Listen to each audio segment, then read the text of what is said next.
Hello, my friends. Today, Scholz announced his hopes for the war to end soon. Scholz hopes the conflict in Ukraine will conclude in 2025. The German Chancellor emphasized that any resolution must not bypass Ukrainians and Europeans. This was reported by the DPA agency. Meanwhile, everyone is eagerly waiting to see the decisions Trump will make after his inauguration, which is now just 2 days away. Of course, this doesn't mean everything will stop immediately. It will likely take weeks for Trump to meet with Putin and negotiate terms. However, we hope this happens as quickly as possible because Ukraine is losing dozens of square kilometers of land and countless lives every day. Today, the situation at the front continues to worsen. Let's start with the Pokrovsk direction, which sees the highest activity, about 70 assaults in the past day. The Russians are making real progress advancing toward Pokrovsk. They have already taken partial control of the villages of Udachne and Kotlene. Meanwhile, assaults on Uspenivka, Zvirove, Lysivka, and near Mirnograd continue. The Russians are also targeting Promeny, Myrolюбівка, Yelizavetivka, and attempting to break through to the road from Vozdvizhenka. Today, the situation is extremely difficult around Udachne as the Russians move closer to the mine. On the morning of January 17, Russian forces launched assaults on the Pokrovsk mine management area, including parallel movements toward the railroad tree lines. Recent reports confirm Russian activity near mine number 2 of the Pokrovsk mine management. Heavy fighting is ongoing and the situation is being clarified. From the furthest front line to the village of Hryshane, only about 8 kilometers remain. If the Russians manage to advance this relatively short distance, Pokrovsk will likely be entirely lost. Control over this area would give them fire control over the road leading for Rodinske, and the road near Novoekonomichne is already nearly cut off. In essence, disaster is just 8 kilometers away. Despite the dire situation, enormous sums continues to be located for road constructions. Before the war, these roads were largely neglected and rarely repaired. Now, during wartime, new asphalt is being urgently laid. This year, over 350 million hryvnias has been allocated for road construction, reconstruction, and maintenance in the Donetsk region.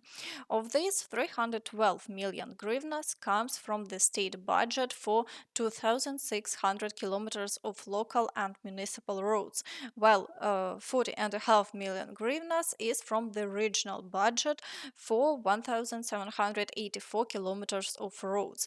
By comparison, at the start of 2024, only 30 million hryvnias was budgeted for roads, a 12-fold increase in funding this year. Friends, be sure to share your thoughts on this in the comments. In the direction of Kurakhove, the Russians continue to advance actively, attempting to level the front line near Andriivka. For now, the Ukrainian forces are holding the defenses, but the situation continues to worsen. Russian forces are pushing across fields toward Andriivka and have already reached the village of Ulakli from two directions. They are also assaulting Constantinople and Dachne. The intensity of their operations remain high, though no significant changes in the front line were recorded over the past day. Today, this area is receiving a significant influx of Russian reinforcements.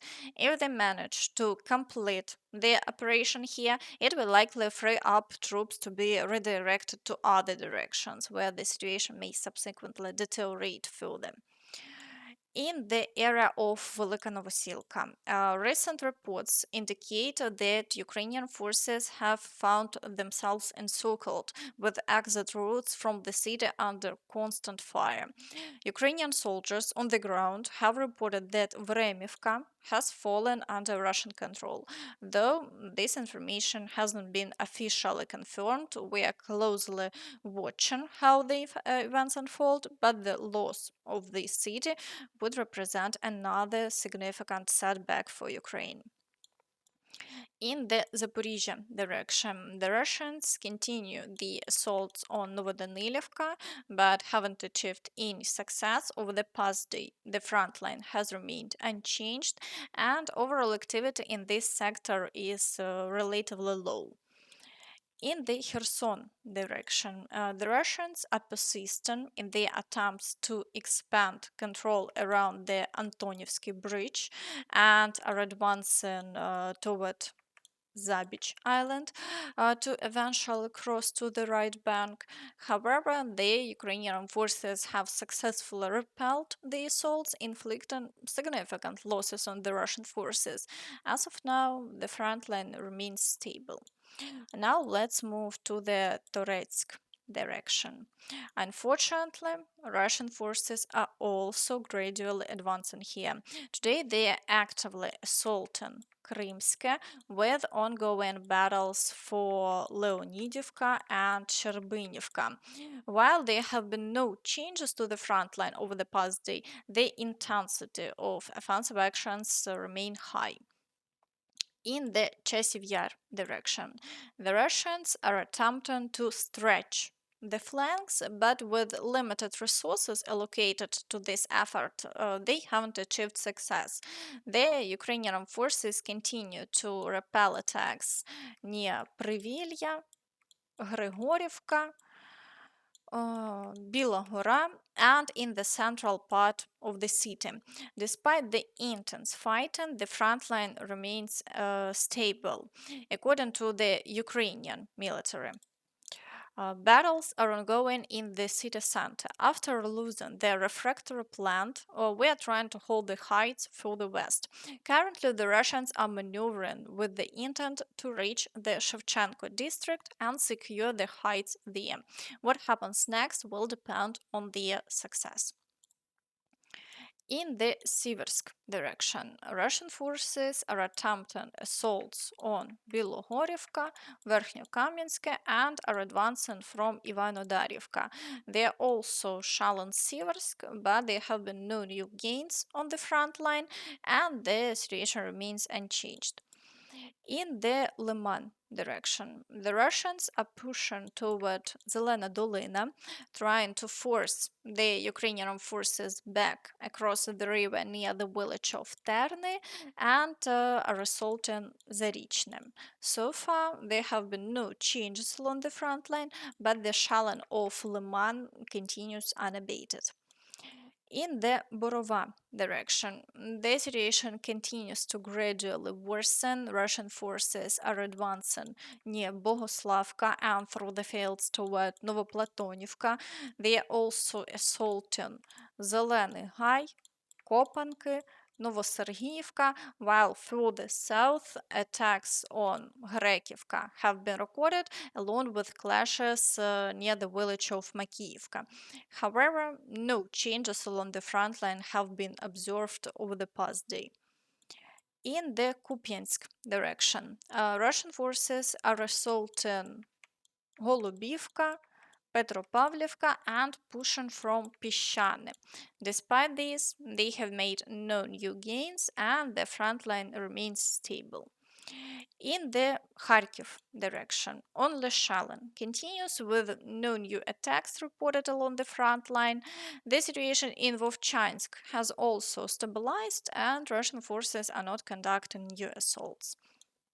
In the Kursk direction, the Russian and North Korean counteroffensive persists and they attempt to cut off salients near the villages of Pogrebki and Cherkasskaya Porечная.